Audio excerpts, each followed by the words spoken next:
Dulu kasus itu saranya di mana ya? Dulu kan sempat juga kita hadirkan ahli ya, yang dimaksud suku itu apa, agama itu apa, ras itu apa. Nah, problemnya di antar golongan. Nah, kalau di antar golongan itu kan kami hadirkan ahli yang menyebutkan ya harus merujuk hukum, dalam hal ini HIR. Kan dulu kita kenal ada golongan Bumi Putra dan sebagainya. Nah, Timur Asing, nah, Eropa. harusnya kan merujuk ke situ. Tapi rata-rata jaksa itu menghadirkan ahli bahwa yang dimaksud dengan antar golongan itu adalah di luar suku, agama, ras, berarti masuk ke antar golongan. Jadi kalau menghina partai politik dianggap antar golongan, menghina organisasi dianggap antar golongan. Kalau begitu masuk semua. Iya, begitu. Saya juga pernah protes itu, Bang, dan saya tuangkan dalam pledoi saat saya membela namanya Rini Sulistiawati, seorang ibu yang ditangkap di Bogor. Waktu itu sidang di Pengadilan Jakarta Selatan. Saat itu kan dia ikut mengunggah meme PDIP tidak butuh suara umat Islam. Nah, itu kan ada baliho, ternyata kan itu dirujuk ke Solo nggak ada. Cuman persoalannya adalah ketika kami tegaskan kepada ahli dari jaksa, PDIP itu masuk kategori apa? Suku bukan, ras bukan, agama bukan. Nah, dia masukkan itu antar golongan. Jadi semua nomenklatur kelompok masyarakat di luar suku, agama, ras itu dimasukkan ke kategori antar golongan. Itu hati-hati, bahaya sekali. Di situ. Novum itu adalah salah satu sebab adanya PK. PK itu ada dua, bisa novum, ada kekhilapan hakim. Dalam konteks KM 50, novum dalam pengertian ini belum bisa kita lakukan karena kasusnya masih kasasi.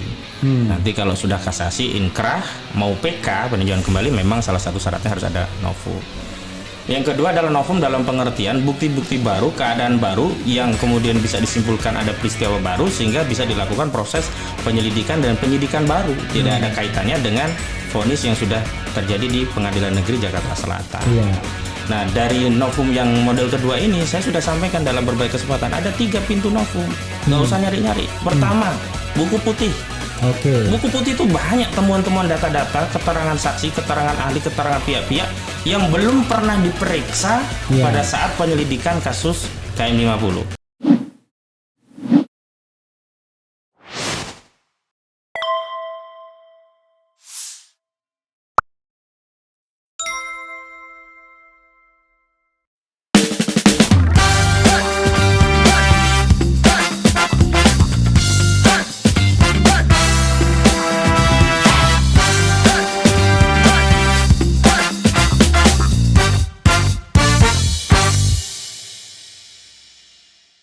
Assalamualaikum warahmatullahi wabarakatuh, sobat era sekalian. Jumpa lagi kita di channel yang keren ini, Keren Jadas. Kali ini saya ada tamu ya. Sebenarnya sudah sering munculnya di Refli Harun Channel ya.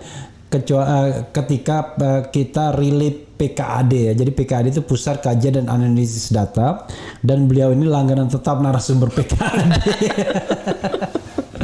Jadi karena kita pertemanan ya, jadi kita diminta relay ya, kita relay ya.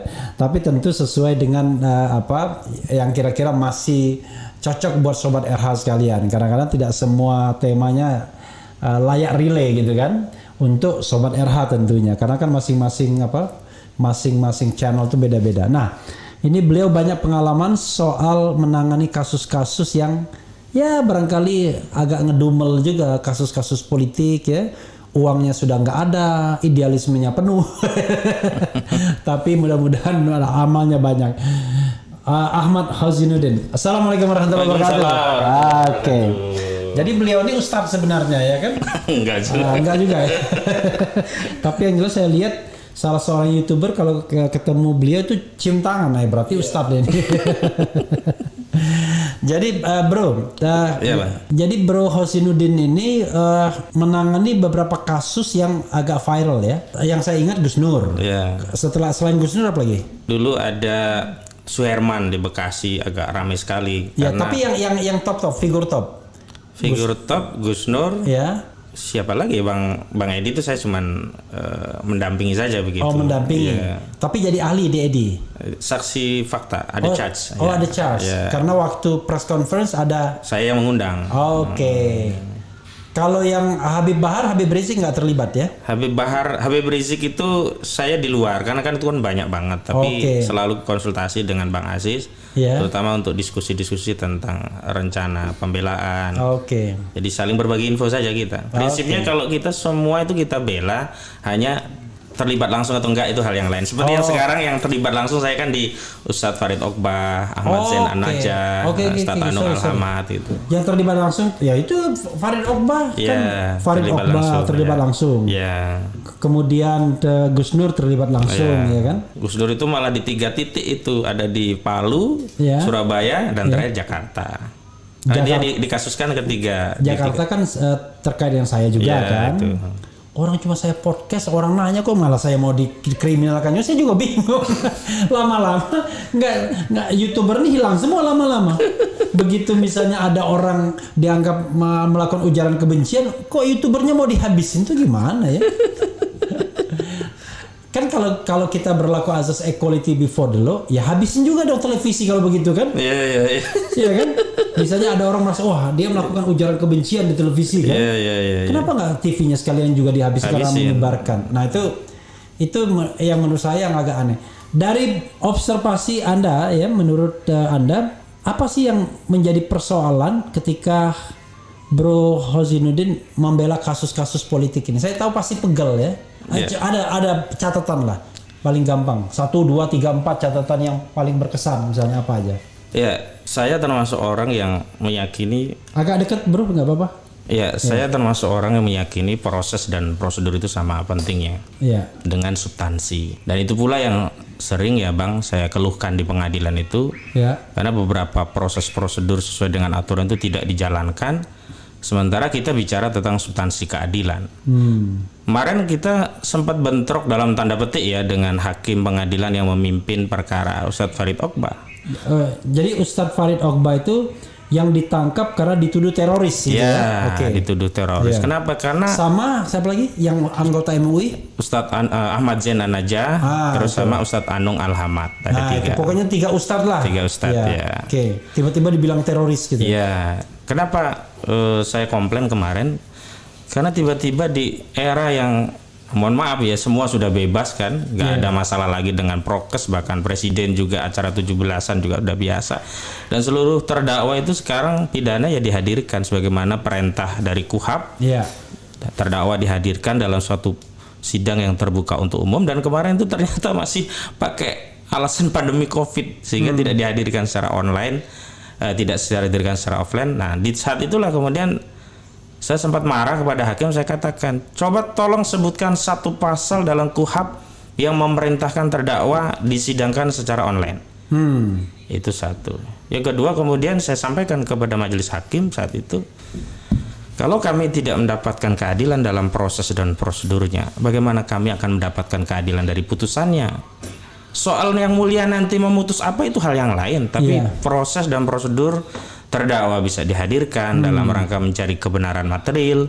Kami juga bisa memberikan pembelaan maksimum sehingga seluruh informasi yang berkembang dalam fakta persidangan bisa kami konfirmasi langsung kepada terdakwa. Dan yang paling menarik adalah terdakwa itu juga mau hadir langsung. Sampai terdakwa waktu itu kan Ustadz Farid Oqbah, beliau sampaikan begini, ini kan perkara beliau, hakim hadir langsung, jaksa hadir langsung, kuasa hukum atau penasihat hukum hadir langsung. Kok kami orang yang berperkara gak dihadirkan langsung? Padahal semua perkara itu yang menelan konsekuensi dia terdakwa. Terdakwa. Yang lain ini kan bersilat lidah, tapi kan dia yang nggak dapat konsekuensinya yang lain. Sampai akhirnya alhamdulillah, tapi kemarin itu kita fight, akhirnya hakim memberi penetapan bahwa harus dihadirkan. Farid Oqbah itu di mana sidangnya? Sidangnya di Pengadilan Jakarta Timur. Semua kasus terorisme sekarang dibawa ke Jakarta Timur, Pengadilan Negeri Jakarta Timur. Nah, bro, saya tahu yang paling pegel itu ketika orang dianggap teroris. Karena bisa dibiarkan 6 bulan tanpa proses. Iya. Farid Oqbah kapan ditangkapnya? Farid Oqbah itu saya kurang tahu ya, rinciannya saya lupa. Jadi tapi yang jelas begini. Jido nanti coba dibuka ya, tampilkan ya. Kapan Farid Oqbah itu ditangkap? Saya agak lupa, tapi memang begini Bang, ini kan dampak dari perubahan undang-undang terorisme. Kan awalnya pakai Perpu nomor 1 tahun 2002, kemudian ditetapkan menjadi undang-undang dengan Undang-Undang 15 2003. Nah, yang dampak paling parah itu munculnya Undang-Undang nomor 5 tahun 2018, karena disitulah pertama dikenal nomenklatur terduga, di mana terduga tadi bisa diamankan 7 hari dan maksimum 21 hari. Kemudian status tersangka kalau di KUHP itu kan maksimum 20 hari, bisa ditambah 40 hari. Nah, Iya. kalau tersangka terorisme pertama ditahan itu 120 hari. Udah 4 bulan sendiri. Iya, ditambah lagi 60 hari. Jadi totalnya itu 21 hari di pengamanan, Iya. 120 hari penahanan tahap pertama, Iya. 60 hari penahanan tahap kedua. Itu di kepolisian, di Densus. Iya. Jadi 60, 120, 180, 201 hari sendiri. Itu berapa? 201 hari itu berapa bulan? Ya 7 bulanan lah 7 kurang bulanan. lebih ya. Makanya jangan heran kalau Munarman itu baru kalau nggak salah dia itu ditangkap bulan April, akhir April. Iya, iya. Baru disidangkan Desember. Nah, iya itu karena konsekuensi penahanan April, tadi. Mei, Juni, Juli, Agustus, September, Oktober, November, Desember. Iya benar. betul. Bayangkan. Nah, Sementara dalam kasus yang lain yang betul-betul menghina orang itu udah bebas. Nah, di titik itu kan memang yang jadi soal itu adalah apakah benar sih ya terorisme itu sebuah kejahatan yang disebut sebagai extraordinary crime gitu. Nah, kita lihat vonis-vonisnya. Nah, vonis-vonisnya itu rata-rata kan tidak terkait suatu perbuatan yang memang menimbulkan dampak yang memang membahayakan, ya menimbulkan kayak teror Munarman, gitu. Ya tiba-tiba- Munarman itu ujungnya kan cuma menyembunyikan informasi. Iya. Pada apa informasi yang disembunyikan orang itu terbuka kegiatannya. Terbuka dan ada polisi juga tahu di situ, tanpa disembunyikan juga polisi tahu. Kalau begitu polisi juga menyembunyikan informasi saat itu. Iya. Nah, cuman persoalannya memang ada problem pada sisi bahwa isu war on terrorism itu bukan murni isu penegakan hukum, tapi itu isu global yang memang menyasar kepada umat Islam. Iya. Maka banyak kalangan kemudian memberikan satu simpulan bahwa war on terrorism itu adalah war on Islam. Terbukti dari yang dipersoalkan itu adalah umat Islam. Iya. Dan modus operandi dalam perkara terorisme adalah sejumlah aktivitas atau amalan-amalan yang terkait dengan agama Islam. Misalkan Iya. jihad, dakwah, kemudian dalam kasus Farid ini kan baiat. Itu kan nomenklatur yang khas ada dalam umat Islam, dan dalam umat Islam ini adalah hal-hal yang biasa saja. Tetapi ya keterlibatan dalam baiat, dalam jihad, dalam aktivitas yang dianggap itu memberikan kontribusi bagi aktivitas dakwah, itu dianggap sebagai modus operandi tindakan terorisme. Jadi contoh menyembunyikan informasi terorisme kan Ustadz Farid Ahmad Qubah itu kan memang mendirikan Partai Dakwah Rakyat Indonesia. Iya. Nah, kemudian ada orang-orang yang diklaim sebagai ex Jamaah Islamiyah dan ada juga Jamaah Islamiyah. Kemudian ada yang kemudian terlibat dalam partai dakwah. Nah, dianggap ya membentuk partai ini dalam rangka untuk menyembunyikan tadi informasi terorisme, jadi bunker gitu. Ini kan aneh gitu lah. Makanya Ustadz Farid Qubah itu kan katakan dua hal. Kita ini kan ingin konstitusional, Iya. termasuk dalam berdakwah. Iya. Maka hanya dua cara konstitusional dalam berdakwah itu. Pertama, membentuk lembaga sosial seperti Muhammadiyah atau NU.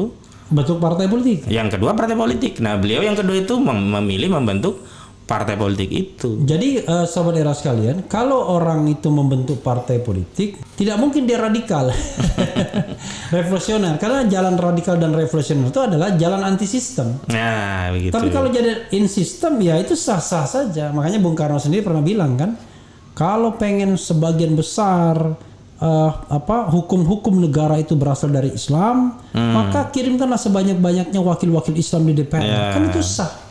Yang nggak boleh itu adalah di luar sistem, gitu. Oke.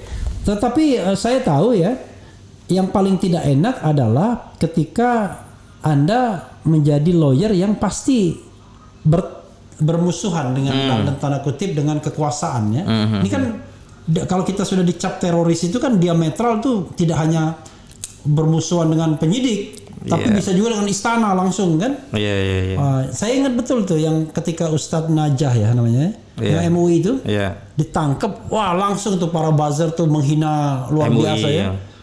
Gimana wajar aja MUI gini-gini kan, seolah-olah seolah-olah yang lainnya nothing gitu ya. Gitu. Tetapi so far nggak ada hambatan-hambatan yang kira-kira membahayakan jiwa atau apa gitu, atau intimidasi gitu. Alhamdulillah nggak ada ya selama ini. Oke, itu good news ya berarti ya. Tapi Anda sendiri misalnya dalam kasus Gus Nur ya, dalam kasus Gus Nur itu dia dikenakan ujaran kebencian, ya kan? Ujaran kebencian yang berbau sara, ya kan? Saya sendiri sebenarnya mengatakan loh, ujaran kebencian oke, itu subjektivitas ya kalau ujaran kebencian. Tapi sara itu kan objektif. Sara itu kan suku, agama, ras, dan antar golongan. Dulu kasus itu saranya di mana ya?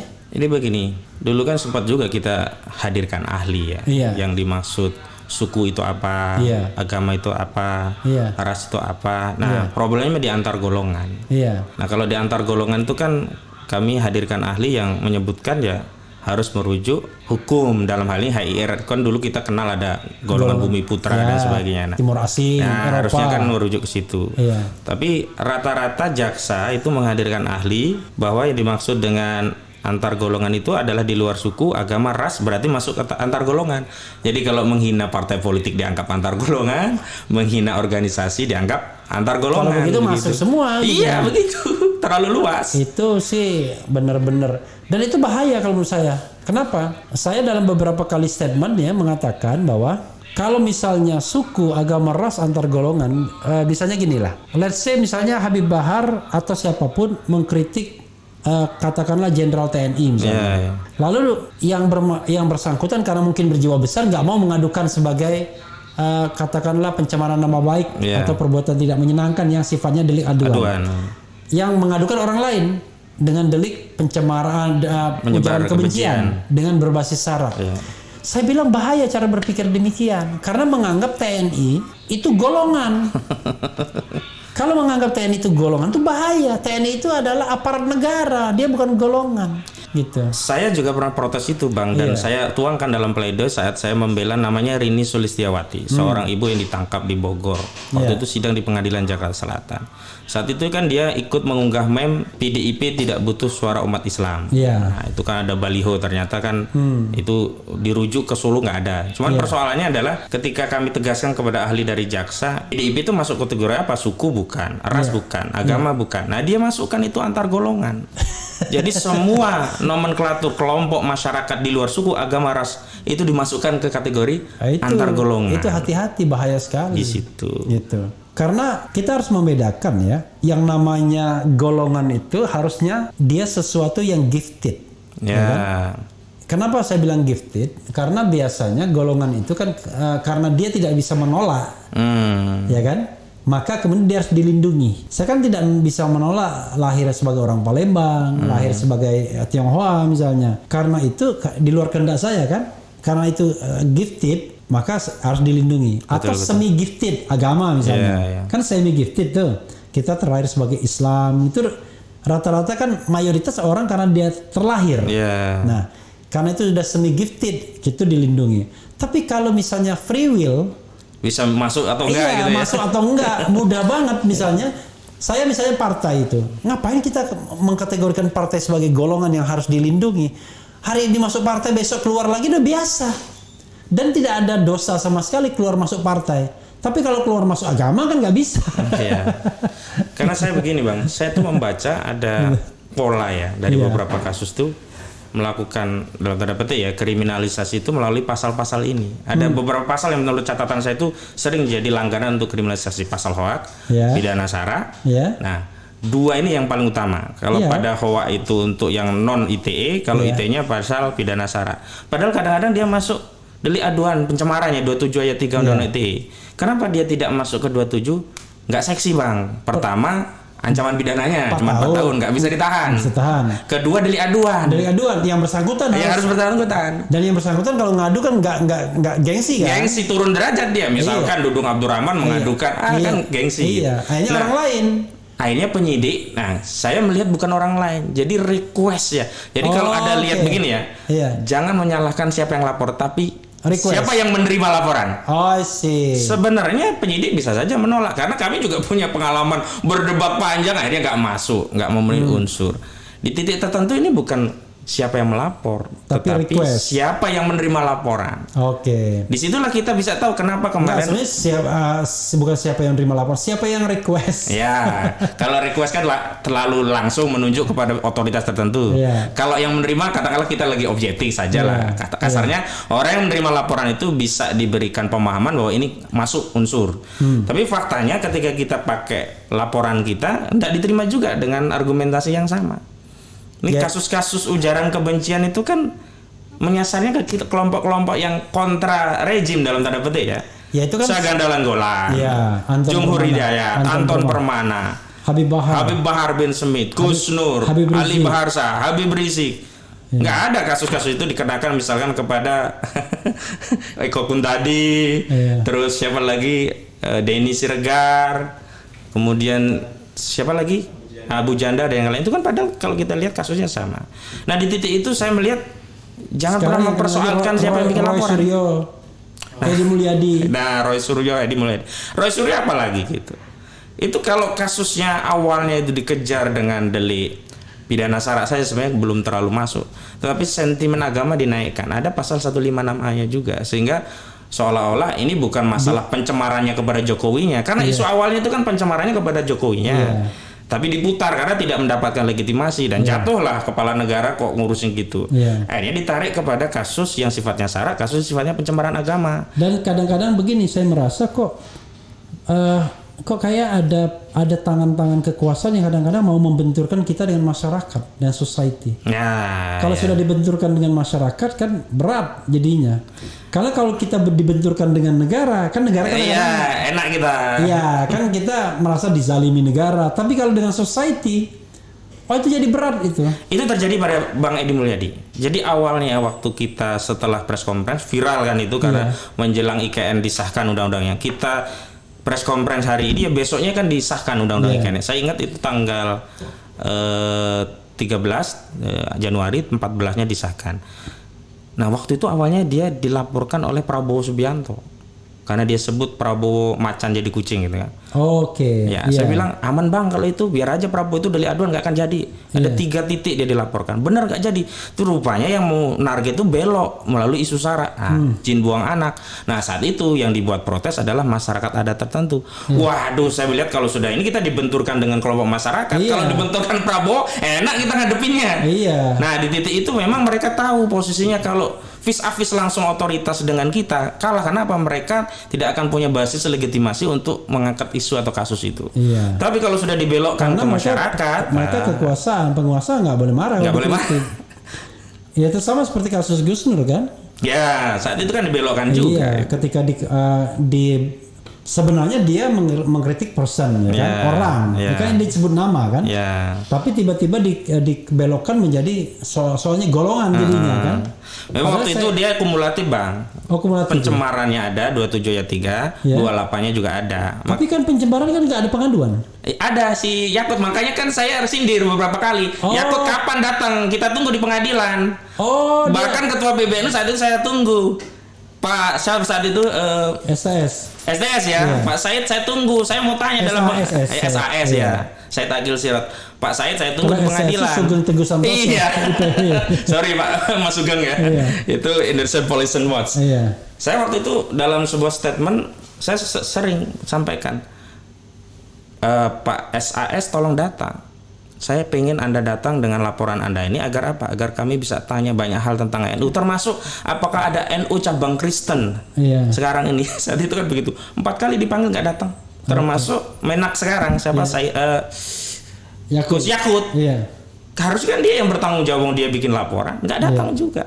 Akhirnya kan yang terbukti hanya pasal 28-nya, karena pasal 27-nya gugur. Karena korban nggak datang langsung gitu. Pasal 28 ujaran kebencian.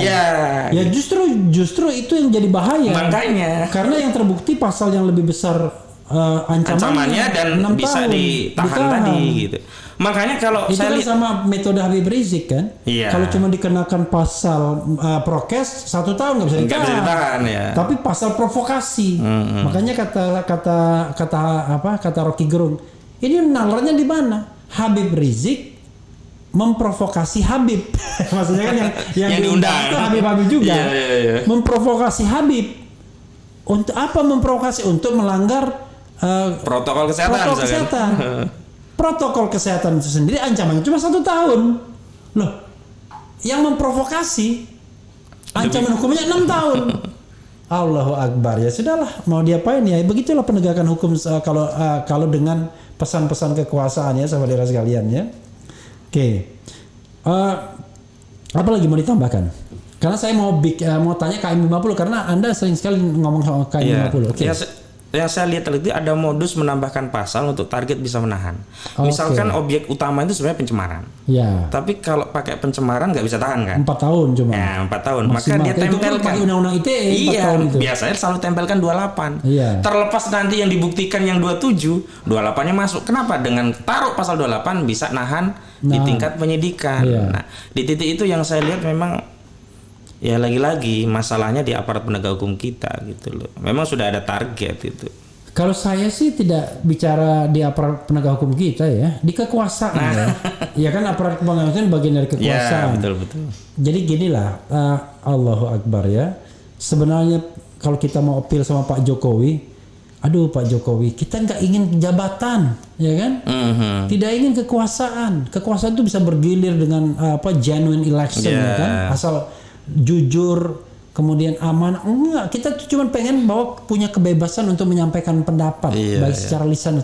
Dan itu sudah nikmat bagi kita. Ya kan? Bahagia sekali kita ya. Bahagia sekali hidup di negeri yang kalau DPR berbicara dapat gaji ya. Iya. Kita bicara nggak dapat gaji. Iya, kita nggak digaji oleh negara, tapi kok diintil-intilin terus untuk dipidanakan kan?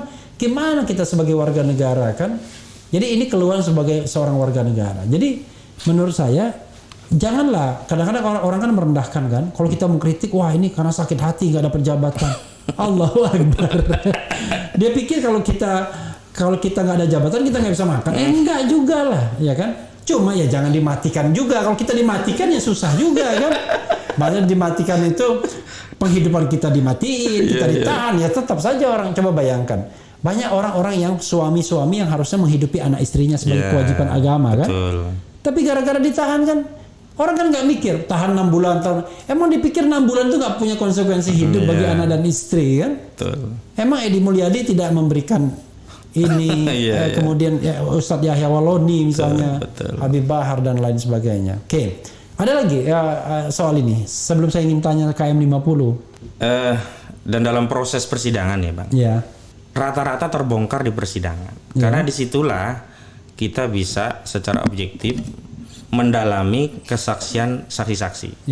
Karena saat BAP kita hanya mendampingi tersangka, saksi-saksi yang lain tidak. Dan saksi-saksi yang lain itu rata-rata didesain untuk menguatkan posisi penyidik untuk memenuhi unsur-unsurnya. Kalau kita kan termasuk ahli. Iya. Makanya ahli bersaksi bukan. Makanya di tingkat pengadilan itulah di titik itu kesempatan bagi lawyer.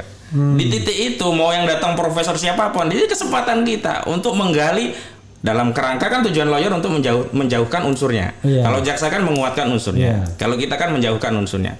Nah, dalam bahkan seorang Habib Bahar pun bisa cerdas sekali menguliti profesor yang datang. Karena mereka menyampaikan sesuatu dengan maksud yang buruk, yaitu bagaimana memenjarakan orang. Itu motifnya sudah di situ ada. Pokoknya dicari ahli yang bisa bikin orang ini dipenjara, kan kacau jadinya. Wah itu dosanya seminta ampun tuh. Makanya saya nggak mau jadi ahli yang memenjarakan orang. Iya, saya ada catatan langganan. Oh ahlinya ini. Saya nggak sebut nama ya Bang ya. Pernah suatu ketika ada kasus, saya telepon ahli tadi yang biasa untuk langganan. Saya bilang bisa ditolong nggak ini?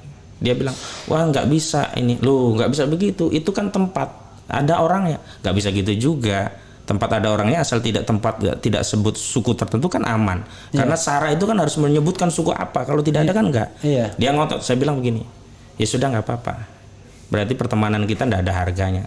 Ingat saja suatu saat orang tuh pasti butuh yang lainnya. Jadi saya tandai gitu saja gitu. Gimana coba? Karena kerjaan dia, keahlian dia, banyak orang masuk penjara. Karena kan terakhir untuk mendeskripsikan apakah ini memenuhi unsur atau tidak kan penyidik butuh keterangan ahli. Ahli itu yang kemudian mendeskripsikan ini memenuhi unsur atau tidak. Ahli bahasa kayak ahli ITE kayak ahli pidana kayak. Dan biasanya itu aja. Saya heran ya, ada ahli yang mendedikasikan dirinya untuk memenjarakan orang lain gitu loh. Heran saya. Kecuali kalau Anda disuruh kasus korupsi, oke lah, ya kan? Kasus katakanlah pembunuhan itu. Itu kan masuk akal. Tapi kalau kasus ITE, kasus ujaran kebencian, kasus hoax dan lain sebagainya itu aduh politik semua itu. Termasuk Bunda Mary di Lampung kan? Itu dianggap menggerakkan anak kecil. Padahal kalau demo terjadi, ya di Korlap itu kan nggak bisa mengontrol semuanya. Kalau begitu mudah banget kita masukkan aja anak kecil. Jadilah kasus. Justru ketika demo berlangsung itu ada kewajiban penegak hukum untuk mengamankan. Kalau misalnya tidak tertib, dia tertibkan. Kalau ada anak kecilnya dia cegah, kan begitu. Agar demonya sebagai hak konstitusional berlangsung, ya kan? Ya saya ini kan ngomong begini dengan akal sehat tanpa kepentingan. Tapi kalau orang dengan kepentingan untuk memenjarakan, untuk menangkap, yang susahnya mungkin cari poin. Itu. Cari poin, ya kan? Jadi ada orang menganggap menzalimi orang itu prestasi, ini yang jadi masalah di situ. Iya, kadang-kadang kan cari poin kan. Oke. Nah, saya ingin bergerak bro ya. Kan Anda kan sering sekali nulis tentang KM50. Betul. Sejak kasus itu mencuat, saya lihat wah itu Ahmad Hozinuddin termasuk yang sering itu. Sampai saya belum kenal pun, wah ini Ahmad Hozinuddin. Pernah saya berapa kali bacakan kan? Begitu saya sudah kenal orangnya, saya nggak mau bacakan lagi. Jahat ya. Karena dia langganan PKAD. Oke ya, ini klarifikasi ya. Jadi PKAD itu sama Refli Harun Channel itu berbeda. Cuman kan karena pertemanan Ustaz Slamet minta tolong di relay ya kan, kalau di relay di Refli Harun Channel banyak lah yang nonton kira-kira begitulah ya udahlah di relay. Oke. Kita kebaikan kita relay ya kan. Tapi soal pembicaranya nggak ada kaitannya sama saya, pembicaranya sama PKAD semua yang menentukan ya kan. Nah, soal KM50 ini ya, kata Kapolri, ya buka aja kalau memang ada novum. Tapi saya ini kan biasanya dasar presenter yang gatel kan. Orang sering protes saya, wah ini jangan terlalu banyak ngomong juga dong. Enggak, saya harus punya frame saya mau benturkan ke orang lain.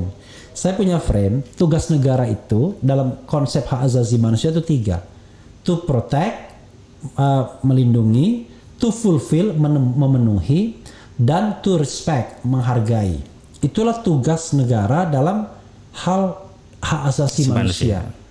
Lah kok kita yang disuruh membuktikan bahwa novum gitu? Ya bukannya negara yang harus memberikan penghormatan, dalam memberikan penghormatan terhadap HAM, matinya orang kan HAM juga, itu the right to life, hak yang paling hak dasar yang paling fundamental, hak hidup, ya kan? Karena itu ketika masyarakat ragu, masyarakat masih mempertanyakan, ya negara harus memberikan perlindungan itu, memberikan pemenuhan itu, memberikan penghargaan itu. Betul. Gitu. Tapi sekarang justru melalui Mahfud MD juga dibilang, tolong kalau ada bukti novum silakan ajukan. Loh, yang mau mengajukan siapa? Kira-kira begitu. Oke, silakan Anda mengobservasi mengenai KM50 ya. Ya, saya berangkat dari novum itu sendiri ya. Memang novum itu ada 2 pengertian. Pertama, novum bukti baru dalam rangka untuk mengajukan peninjauan kembali. Novum itu adalah salah satu sebab adanya PK. PK itu ada 2, bisa novum, ada kekhilafan hakim. Dalam konteks KM50, novum dalam pengertian ini belum bisa kita lakukan karena kasusnya masih kasasi. Nanti kalau sudah kasasi, inkrah, mau PK, peninjauan kembali, memang salah satu syaratnya harus ada novum. Yang kedua adalah novum dalam pengertian bukti-bukti baru, keadaan baru yang kemudian bisa disimpulkan ada peristiwa baru sehingga bisa dilakukan proses penyelidikan dan penyidikan baru. Tidak ada kaitannya dengan vonis yang sudah terjadi di Pengadilan Negeri Jakarta Selatan. Nah, dari novum yang model kedua ini saya sudah sampaikan dalam berbagai kesempatan, ada 3 pintu novum. Nggak usah nyari-nyari. Pertama, buku putih. Buku putih itu banyak temuan-temuan data-data, keterangan saksi, keterangan ahli, keterangan pihak-pihak yang belum pernah diperiksa pada saat penyelidikan kasus KM50. Dan kalau ini diperiksa, maka akan ada keadaan baru yang tentu berbeda dengan peristiwa sebelumnya kan tembak menembak, dan seterusnya. Kenapa demikian? Karena kita meyakini apa yang terjadi pada Sambo juga terjadi pada KM50. Baik terkait motif maupun modus operandinya. Motifnya kan awalnya surveillance, kita menduga ada motif yang lain. Sebagaimana kasus Sambo, motifnya kan katanya pelecehan. Nah, sekarang kan sudah berubah. Pelecehan di Duren 3 berubah di Magelang. Walaupun kita masih belum yakin apakah benar-benar pelecehan atau ada motif yang lain. Paling tidak lokusnya sudah berubah. Nah, paling tidak sudah berubah lokus pelecehannya. Yang kedua, modus operandinya. Tadinya kan tembak menembak, berubah ditembak. Jadi KM50 kan juga modus operandinya kan tembak menembak. Apakah kita tidak kemudian punya dugaan kuat ada modus operandi yang Awalnya lain. tembak menembak, Nah, iya. tapi terakhirnya kan cuma 2 yang mati tembak menembak. 4 kan ditembak di mobil Xenia yang katanya mau merebut senjata, yang katanya begitu. Iya, terlepas ada perbedaan korban yang tembak menembak, tapi kan ada peristiwa tembak menembak. Iya. Nah, peristiwa tembak menembak ini kan masih kita ragukan. Jangan-jangan sama seperti kasus Sambo. Iya. Motif, nah ini yang kita juga nggak percaya motifnya itu surveillance ya awalnya kan. Karena aneh. Nah, apakah mungkin juga ini ada motif yang lain? Nah, itu terbaca pada buku putih, silahkan Oke. baca di situ ada saksi yang bisa diambil keterangan lagi. Buku Itu kan putih tolong ditampilkan gitu. Buku Iya. yang pelanggaran HAM berat itu. ya terhadap 6 pengawal HRS ya. Iya. Dan itu bisa dipanggil Bang Marwan ya, yang menyusun bisa dipanggil, diambil keterangannya. Semua ya, termasuk Pak Abdullah Hamahua kan ikut terlibat. Pak Amin Rais juga panggil untuk Iya. menjadi keterangan. Itu jadi novum, jalan saja. Iya.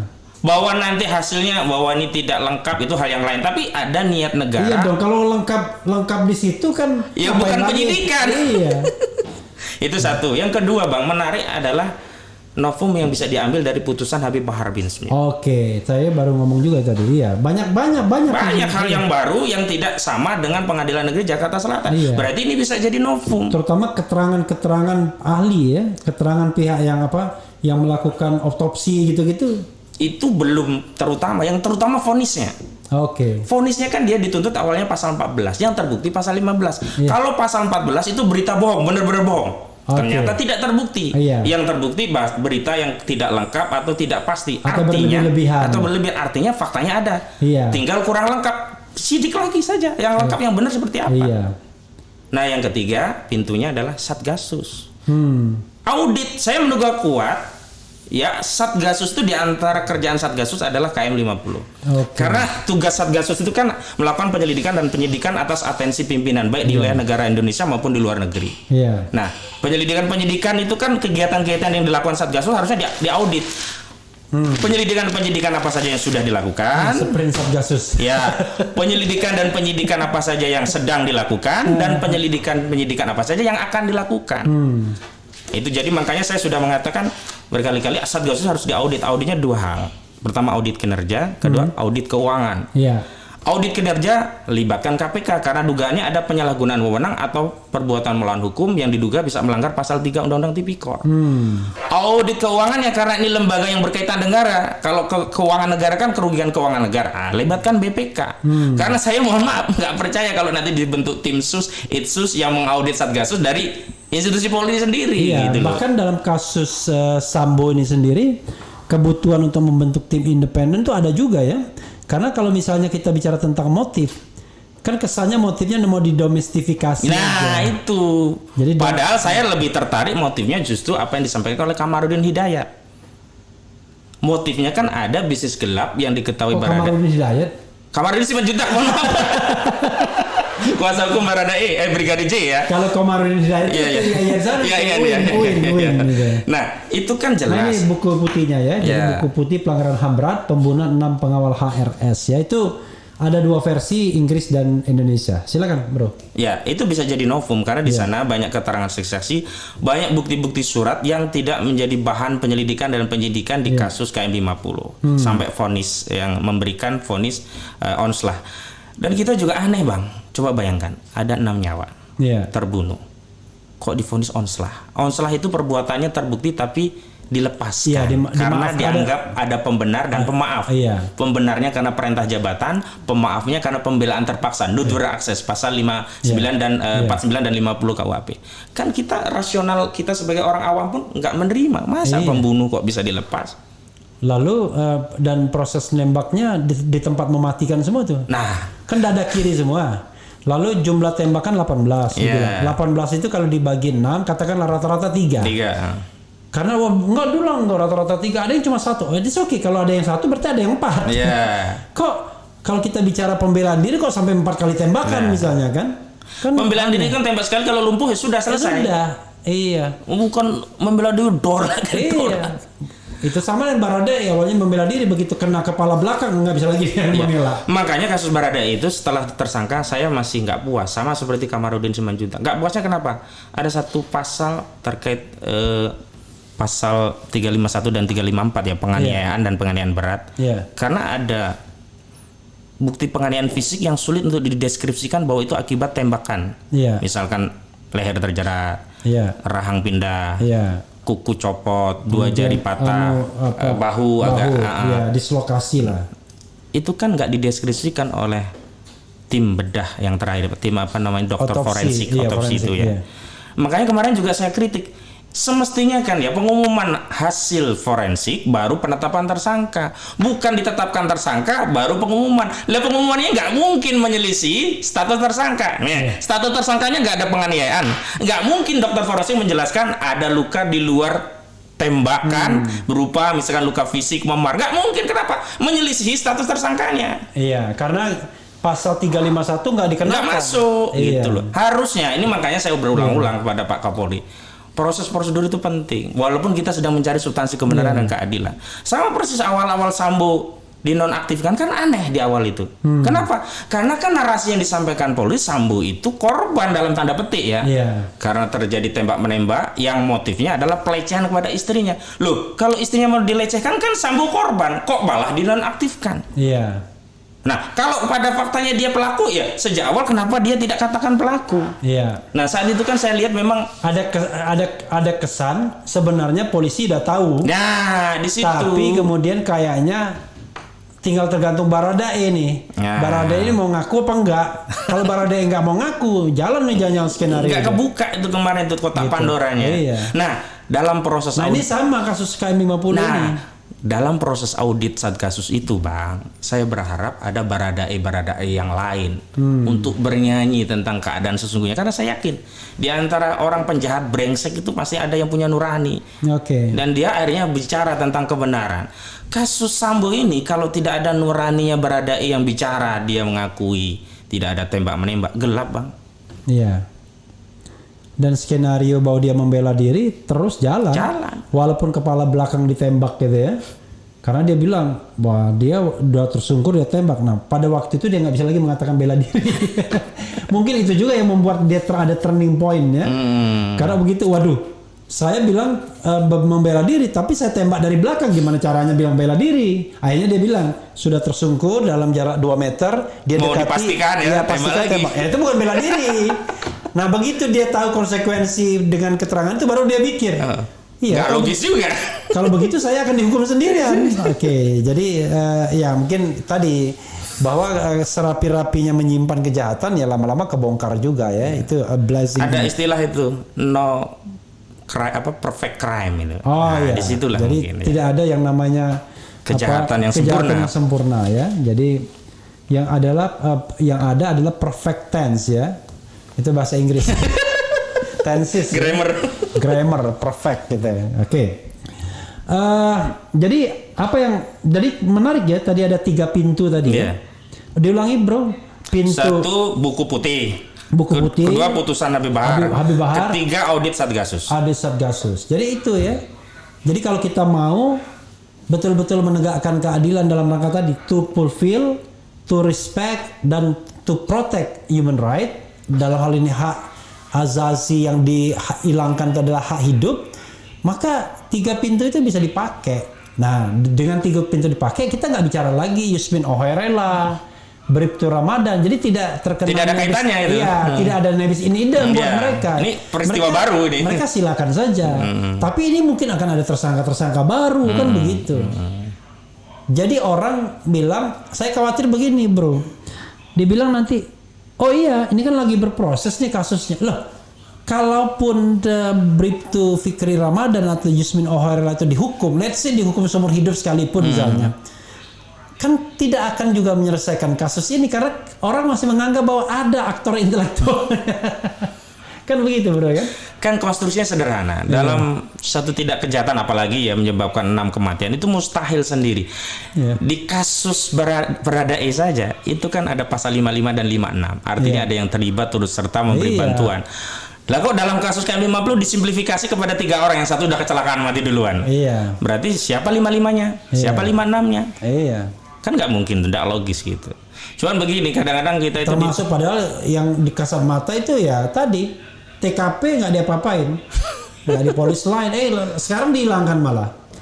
Jadi kalau kita mau rekonstruksi nggak bisa lagi di KM 50. Nah, sebenarnya kalau kita bicara fight tentang obstruction of justice itu terjadi di KM 50. Iya. Ada pengusahaan barang bukti, penghilangan barang bukti. Gitu. Ada juga mungkin ya hoax juga karena kan belum terbukti yang sejatinya.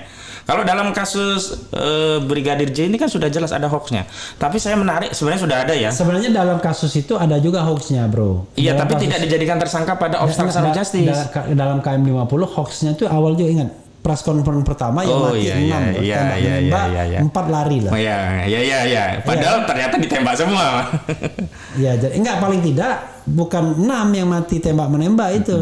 Cuma 2. Dalam konstruksi selanjutnya kan 4 mati di mobil. Iya. Itu kan obstruction of justice juga harusnya. Ya paling tidak hoax juga sebenarnya. Gitu. Nah, makanya kemarin ketika hoax itu by intention. Intentionnya apa? Kan ada niat jahat, tujuan jahat kan. Misalnya untuk menutupi kejahatan.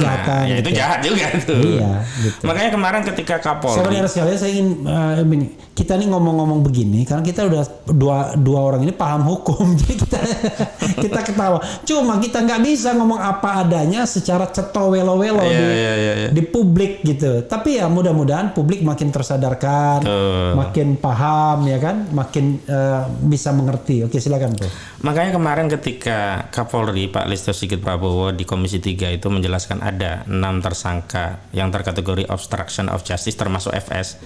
Tapi pasal-pasalnya lucu. Saya lihat tidak ada pasal hoaxnya. Hanya pasal 233, 221, kemudian ada pasal ITE-nya, pasal 59 dan 58, kemudian junto 31, 32 tentang merusak, dugaan saya merusak CCTV-nya itu ya. Tapi kenapa kok nggak masuk pasal 14 atau 15 Undang-Undang Nomor 1 tahun 1945? Yang tuntutannya 10 tahun. Iya. Walaupun ini yang cemen-cemen semua. Iya gitu loh. Walaupun begini, boleh jadi masih harus dipilah lagi. Misalkan Brigadir Jenderal Ahmad Ramadan dia tidak termasuk karena dia bisa saja kan hanya disampaikan ini peristiwa begini, kemudian dia sampaikan ke publik. Tapi Ferdi Sambonya kan jelas dia membuat kebohongan saja awal dia melaporkan ke Brigjen itu. Putri juga bohong. Dan terbukti kasus mereka ini sekarang di SPDP dihentikan. Baradae bohong juga. Yang menarik begini. Artinya gini, Baradae tetap kena hoax. Adapun ada alasan pemaafnya di pengadilan yang menentukan. Ya, itu hal yang. Nah, kadang-kadang begini, Bang, penyidik itu mau bertindak sebagai hakim sekaligus gitu loh. Ya, itu sama aja poin seperti yang KM 50 kan. 4 orang itu yang diproses lebih lanjut, yang 2 mati gratis. Yang 2 ini kan nggak ada prosesnya sama sekali akhirnya kan. Betul. Harusnya kalau dikatakan bahwa itu tembak menembak tetap diproses juga harusnya. Kalaupun kemudian bebas, ya hakim yang membebaskan, bukan penyidik. Ini penyidik yang membebaskan. Iya. Gitu. Memang susahnya begini. Kalau di KM 50 itu, Bang, sepertinya dalam tanda petik ya. Saya melihat bahwa kekuatan yang bisa mengontrol semua kengawuran hukum di negeri ini tinggal masyarakat. Dan sarananya ada sosial media. Kita coba bayangkan betapa kasus Sambo ini akan mulus ya rencana rekayasa itu sebagai peristiwa tembak menembak kalau kita nggak ramai, nggak ribut. Terlepas memang saat itu akhirnya ada goodwill dari penguasa yakni presiden yang 4 kali kan yang memerintahkan untuk proses. Bukan merintah, titip pesan. Sudah saya pesenin. Gitu. Padahal kita juga berharap itu juga dilakukan pada kasus KM 50. Maka dimensi politik yang bedanya itu agak sulit di KM 50 adalah misi negara berbeda pada kasus KM 50 dengan kasus Baradae. Disitulah mungkin yang beratnya bukan masalah ada atau tidaknya novum, tapi novum itu akan ditindaklanjuti atau tidak. Nah, sekarang saya tantang saja ke Pak Kapolri, kalau memang soalannya novum, ya itu silakan 3 pintu diperiksa. Karena yang namanya buku putih itu nggak dibuat sembarangan. Karena paling tidak itu buku tandingan versi Komnas HAM kan? Gitu. Nah, selanjutnya yang kedua adalah meskipun kita bergerak di soalan ribut-ribut ya sosial media ya, memang akhirnya membutuhkan juga konflik internal di internal mereka. Nah, dalam kasus Sambo itu ada konflik di dalam internal kepolisian dugaan kuasa. Berbeda dengan kasus KM 50 yang mereka kompak. Gitu. Nah, maka dari itu di KM 50 saya justru menghimbau kepada siapapun yang terlibat untuk membuat pengakuan dosa, permintaan maaf sebelum nanti tidak ada kesempatan lagi untuk meminta maaf dan pengakuan dosa. Kenapa? Ya karena bagi yang beriman tentang ancaman akhirat, ya azab akhirat itu sangat pedih gitu. Dan kesempatan bernyanyi itu di dunia, nanti nyanyi di akhirat nggak bernilai gitu loh. Ya Anda ini lucu ya kan. Anda berpikir orang yang mau tobat, banyak orang yang nggak mau tobat. Iya. Karena kalau penjahat itu tobat, dunia ini udah menjadi surga. Gitu. Karena penjahat banyak yang nggak mau tobat, ya kan. Susahnya kan sudah penjahat berkuasa lagi, itu berat itu. Nah disitulah saya masih beraliran positivisme. Oh, oke. Ada Baradae, mungkin masih ada Baradae yang lain. Itu optimisme, optimistik. Iya. Optimistik, Tetap optimis gitu ya, dan positive thinking bahwa ada jalan. Walaupun memang di antara pesimis yang begitu menggurita di dada kita. Nah, faktanya selamanya juga begitu. Yang terakhir ini yang paling penting saya kira. Iya. Kita melakukan menyuarakan ini bukan mengharapkan akibat akan terjadi keadaan akan lebih baik. Yang lebih penting ini adalah dalam pesan moral ya. Ini adalah perintah agama, dakwah ya. Sehingga tujuan kita adalah mencari tambahan pahala ridha Allah. Nah, Bang Refli punya amanah ilmu, kalau tidak bersuara kan nanti ditanya di akhirat. Ya, ilmunya diapain? Diapain? Ada keadaan seperti ini kok tidak bisa menyampaikan. Mungkin banyak orang ingin menyampaikan tapi nggak ada ilmu atau terhambat dengan keberanian. Banyak juga sekarang intelektual yang bungkam, bukan karena mereka tidak tahu, karena problem ancaman tadi. Gitu. Pertama ancaman, yang kedua sudah nyaman. Kedua kenikmatan. Memang ujian ancaman dan kenikmatan itu sama-sama complicated gitu. Iya, tapi paling berat kenikmatan biasanya. Oh, iya. Karena kenikmatan orang punya legitimasi.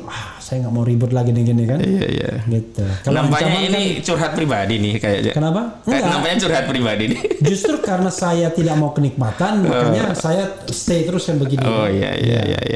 Jadi justru saya dari awal kan sudah bilang bahwa hidup ini bagi saya nikmat itu asal ada kebebasan saja selesai. Karena saya yakin rezeki itu di mana aja, gitu.